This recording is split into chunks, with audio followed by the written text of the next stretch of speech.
Hello everyone, my name is Anu and I am the YEF Atlanta chapter leader, and today I'll be telling you about my current favorite Bible verse, because it changes based on what's going on in my life, what's going on in the world. But my current favorite Bible verse is actually from the book of Second Chronicles in the Old Testament, chapter 33 verses 12 to 13. In his distress he sought the favor of the Lord his God, and humbled himself greatly before the God of his ancestors. And when he prayed to him, the Lord was moved by his entreaty and listened to his plea. So he brought him back to Jerusalem and to his kingdom. Then Manasseh knew that the Lord is God. I think the reason why I picked this verse, there's two reasons actually. The first reason is because I feel like there's a misconception when people read the Old Testament, that in the Old Testament God was this angry God and this unforgiving God who punished everybody for their sins without a second thought. And then in the New Testament suddenly he became the God of love. But this verse proves that God did not change overnight. He was always a God of love, a God of forgiveness, right from the beginning and in the New Testament and even now. And the second reason, I guess, just to provide a little bit of historical context on this verse. So it's actually telling the story of King Manasseh of Judah, who is the son of King Hezekiah. So Hezekiah was known for being a good king. He was God-fearing and followed the way of God and trusted in God all his life.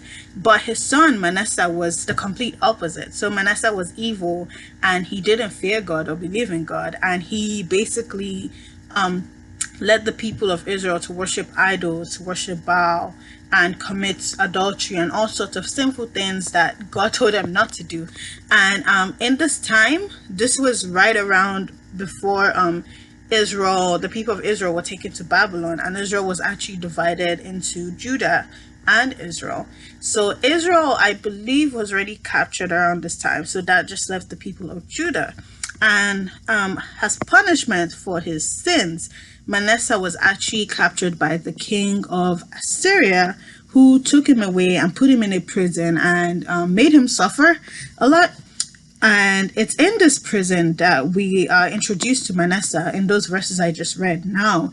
And we see him, crying out to a God he never believed in for most of his life, and just begging God to please forgive him and, just surrendering everything to him. And I think it's just such a beautiful story of redemption and how powerful and unrelenting God's love is for us. Manasseh never knew God. He never trusted in God. But yet, when he cried out, the same God heard and was moved by his pleas and forgave him and actually brought him back to his land. Manasseh ended up going back to Israel and living a good life, and he served God for the rest of his life. And it's such a beautiful story of forgiveness, and how God's grace covers all.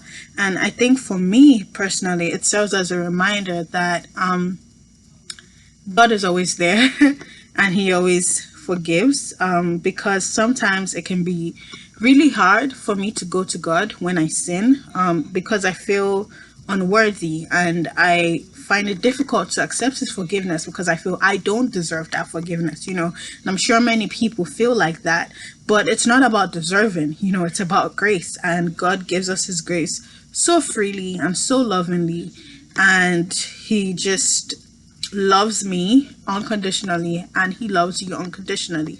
So I hope we can all remember this and not be afraid or ashamed to go to him, no matter how bad we are. Look at Manasseh. Manasseh was serving idols and leading other people to serving idols. But God's grace is bigger than my sin. It's greater than our sin. And I just hope we remember that his love is unconditional. And that's my favorite Bible verse. Bye.